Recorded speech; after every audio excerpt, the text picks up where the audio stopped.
حال ہی میں social media پر ایک ویڈیو وائرل ہوتی ہے جس میں ایک پی ٹی آئی کارکن شاہ زیب خانزادہ کے سامنے کھڑا ہے اور ان سے کہہ رہا ہے کہ آپ نے عمران خان کے خلاف جو کچھ کیا ہے آپ کو شرم آنی چاہیے۔ اس واقعے پر ہم ضرور بات کریں گے اور اس کی تفصیل پر بتائیں گے کہ یہ واقعہ کیوں رونما ہوا، لیکن اس سے پہلے بات کریں گے عدم برداشت کی سیاست کا آغاز کہاں سے ہوا اور یہ سلسلہ کہاں جا رہا ہے۔ میں ہوں خرم ابن شبیر۔ عدم برداشت، بدتمیزی، گالم گلوچ اور اختلاف رائے کو ذاتی دشمنی میں بدل دینے کا یہ رویہ پاکستان کی سیاست اور میڈیا میں کوئی نیا واقعہ نہیں۔ یہ بحث آج بھی جاری ہے کہ یہ سلسلہ کب شروع ہوا، کس نے اسے فروغ دیا اور کس نے اسے منظم طریقے سے سیاسی ہتھیار کے طور پر استعمال کیا۔ لیکن حقیقت یہ ہے کہ یہ بگاڑ یک طرفہ نہیں بلکہ وقت کے مختلف ادوار اور مختلف سیاسی جماعتوں کے کارکنان اور گروپس اس میں شامل رہے ہیں۔ سوشل میڈیا کے دور میں یہ رویہ مزید شدت اختیار کر گیا اور دوسروں کی آواز دبانے کے لیے بدتمیزی ایک مستقل ٹول بن چکا ہے۔ حالیہ برسوں میں بدتمیزی کے جو واقعات رونما ہوئے ان کا سرسری سا جائزہ لیتے ہیں کہ شاہ زیب خانزادہ کے ساتھ بدتمیزی پیش ہوئی اور پھر اس کے بعد اسد طور صاحب، پھر متی اللہ جان صاحب، احمد نورانی، اسامہ غازی، عرفان ہاشمی، حامد میر، وقار ستی، ریحام خان، خرم حسین، ان سب کے ساتھ بدتمیزی کے واقعات رونما ہو چکے ہیں۔ تو کیا یہ سب نیا ہے؟ نہیں، یہ 2019 سے پہلے کے کچھ واقعات ہیں جو 2019 سے لے کے 2012 تک کے واقعات ہیں، ان کو بھی شامل کرتے ہیں کہ پاکستان میں عدم برداشت کا سلسلہ گزشتہ 2 دہائیوں سے جاری ہے۔ مختلف سیاسی، حکومتی، مذہبی گروہوں اور جماعتوں کے کارکنان اس رجحان میں شامل رہے ہیں۔ نجم سٹی کے ساتھ لاہور میں واقعہ پیش ہوا تھا 1999 میں، حسین حقانی کراچی ایئرپورٹ میں واقعہ پیش ہوا، مشاہد حسین سید صاحب کے ساتھ، جوید چودھری صاحب کے ساتھ 2008 میں واقعہ پیش ہوا، مبشر لقمان صاحب کے ساتھ 2012 میں واقعہ پیش ہوا، سلیم صحافی کے ساتھ پشاور میں 2007 میں واقعہ پیش ہوا، ڈاکٹر شاہد مسعود کے ساتھ کراچی میں 2009 میں یہ واقعہ پیش ہوا، افتخار احمد صاحب کے ساتھ لاہور میں 2008 میں واقعہ پیش ہوا اور عارف نظامی صاحب کے ساتھ بھی واقعہ پیش ہو چکا ہے۔ ان سب کے ساتھ بھی بدتمیزی کے واقعات پیش آئے ہیں۔ اب بات کرتے ہیں اختلاف رائے یا ذاتی دشمنی، اصل مسئلہ کیا ہے؟ پاکستان میں اختلاف رائے کو برداشت کرنے کی روایت کمزور پڑنے لگی ہے۔ سیاسی اختلاف اب شخصی حملوں میں بدل چکا ہے۔ صحافیوں کو رپورٹنگ پر نشانہ بنایا جاتا ہے۔ سوشل میڈیا گالیوں کی منڈی بن چکا ہے۔ مختلف جماعتوں کے کارکنان کا رویہ ایک جیسا ہوتا جا رہا ہے۔ پارٹی کا نام بدلتا ہے، رویہ نہیں بدلتا۔ عدم برداشت نے سیاسی گفتگو کا معیار خطرناک حد تک گرا دیا ہے اور اس کا سب سے بڑا نقصان آزادی اظہار اور صحافتی اقدار کو پہنچ رہا ہے۔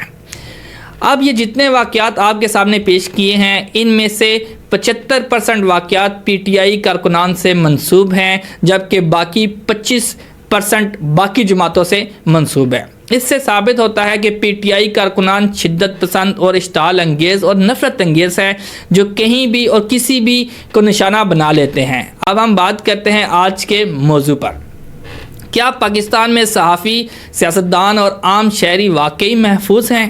یہ بحث صرف ایک واقعے سے شروع نہیں ہوتی، یہ ایک منظم رویہ، ایک طرز عمل، ایک پیٹرن اور آج ہم ہر کڑی کو کھول کر دیکھیں گے۔ سب سے پہلے بات کرتے ہیں شاہ زیب خانزادہ کے ساتھ بدتمیزی، صحافی کے خلاف عوامی غصہ۔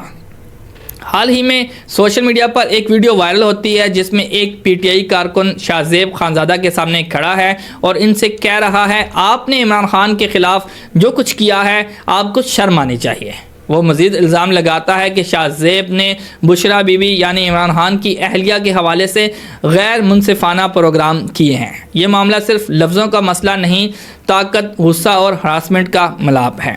اس ویڈیو کا وائرل ہونا بتاتا ہے کہ یہ واقعہ معاشرتی رجحان کی نمائندگی کرتا ہے، نہ صرف ایک شخص کو غصہ آلود آواز، بلکہ یہ واقعہ ایک بڑا سوال کو جنم دیتا ہے۔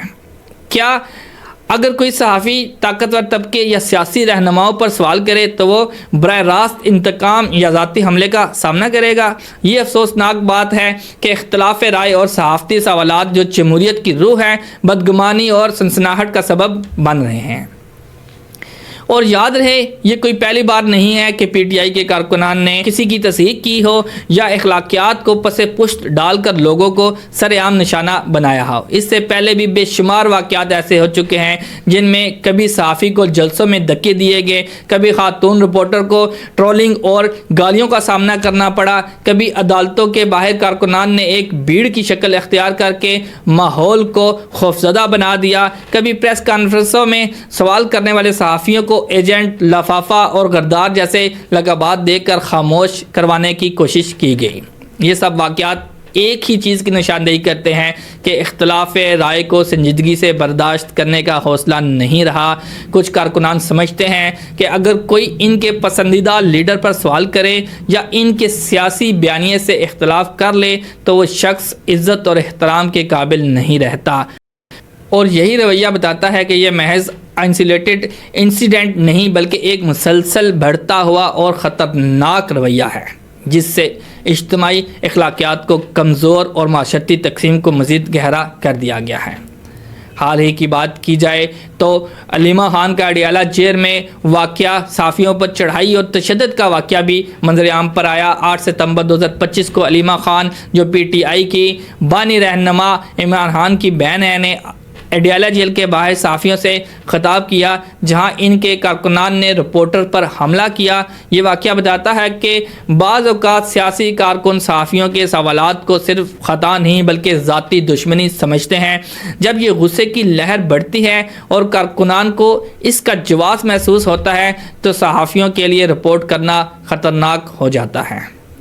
یہ نہ صرف صحافت کی آزادی کا معاملہ ہے بلکہ یہ پاکستان کی جمہوری اور قانونی بنیادوں کو بھی چیلنج کرتا ہے۔ مزید اگر بات کریں تو احسن اقبال کا واقعہ تو سب کو یاد ہی ہوگا۔ احسن اقبال پر ہونے والا نارووال کا واقعہ بھی اسی سلسلے کی ایک اہم اور تشویشناک کڑی ہے۔ یہ لمحہ تھا جب سیاسی اختلاف سرحد پار کر کے کھلی بدتمیزی اور جسمانی ہراسمنٹ میں بدل گیا۔ احسن اقبال اپنے ہی انتخابی حلقے میں موجود تھے جب کچھ نوجوانوں نے انہیں راستے میں روک لیا، ان پر گالم گلوچ کی، ان کے خلاف نعرے لگائے اور ماحول کو اس حد تک کشیدہ کر دیا کہ سیکورٹی اہلکار کو مداخلت کرنا پڑی۔ یہ کوئی بحث نہیں تھی، یہ دلیل کا تبادلہ نہیں تھا، یہ مشتعل ہجوم کا سیاسی غصہ تھا جو ایک عوامی نمائندے پر برس رہا تھا۔ یہ واقعہ اس بات کی علامت ہے کہ کارکنان نے سیاسی قیادت کے اختلاف کو ذاتی دشمنی سمجھنا شروع کر دیا ہے۔ جب کارکن اس حد تک پہنچ جائیں کہ وہ ایک وفاقی وزیر تک کی عزت اور سلامتی کو خطرے میں ڈال دیں تو یہ سوال اٹھتا ہے عام شہری کس کھاتے میں آتا ہے۔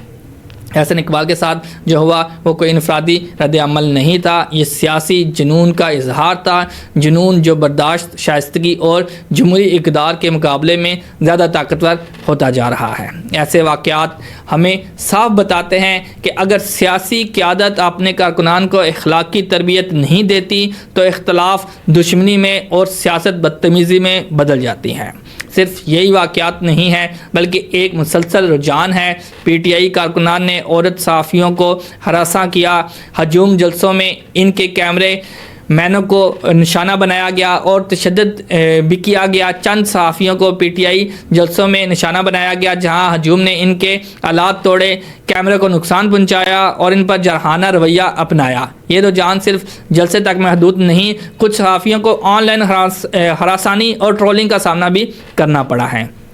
جب سیاسی کارکنان صحافیوں کو صرف سوال کرنے کی وجہ سے دشمن سمجھے تو یہ ایک خطرناک پیغام بن جاتا ہے۔ میرے خیال میں یہ جو واقعات ہو رہے ہیں یہ بتاتے ہیں کہ اختلاف رائے پر مبنی جمہوریت خطرے میں ہے۔ جب کارکنان صحافیوں کے سوالوں کو تحمل سے نہیں لیتے بلکہ ذاتی حملے میں بدل دیتے ہیں تو یہ صرف ایک صحافتی مسئلہ نہیں، یہ پورے نظام کا مسئلہ ہے۔ صحافی جب جانتے ہیں کہ سوال کرنے پر ان کے ساتھ بدتمیزی ہو سکتی ہے تو وہ خود سنسرشپ کرنے لگتے ہیں، وہ نازیبا یا متنازع معاملات پر کم بات کرنے لگتے ہیں۔ یہ نہ صرف ان کی انفرادی آزادی کو روک دیتا ہے بلکہ عوام کو وہ معلومات فراہم کرنے میں رکاوٹ بنتا ہے جو ان کا حق ہے۔ ایک سیاسی جماعت کی قوت صرف اس کی تنظیم طاقت میں نہیں بلکہ اس کے کارکنوں کی نظم و ضبط اور رویے کی ذمہ داری میں بھی ہے۔ اگر کارکنان کو سوال کرنے والے صحافی کو گالی دینے، دھکیلنے اور اس طرح کے رویوں کی آزادی مل جائے تو یہ پارٹی کی ساخت کے ساتھ ایک اخلاقی گراوٹ بھی ہے۔ جب سیاستدان اور کارکن عوامی جگہوں پر غصے کے اظہار اور ہراسانی کو جائز سمجھیں تو یہ معاشرتی تہذیب کی تباہی کا آغاز ہو سکتا ہے۔ صحافی جو سچ کو سامنے لانے کا فریضہ ادا کرتے ہیں وہی اب خطرے کی زد میں ہیں، اور یہ خطرہ صرف انہیں محدود نہیں کرتا بلکہ پورے معاشرے کی آواز کو دبا سکتا ہے۔ آج ہم نے دیکھا کہ اختلاف صرف نظریے کی بات نہیں رہا بلکہ ایک سیاسی اور سماجی مرض بن چکا ہے، ایک مرض جہاں سوال کرنے والے کو ہراسانی کا نشانہ بنایا جاتا ہے، جہاں صحافی اپنے کام کی وجہ سے خوف محسوس کرتے ہیں، اور جہاں میڈیا کی آزادی کو ایک سیاسی حربے کے طور پر استعمال کیا جاتا ہے۔ میں ان لوگوں سے مخاطب ہوں جنہیں میری بات سمجھ آ جائے۔ سیاسی لیڈران غصہ اور انتقام کی سیاست کو ترک کریں، اختلاف رائے کو دشمنی نہ سمجھیں۔ اسی کے ساتھ اجازت چاہوں گا۔ میں ہوں خرم ابن شبیر۔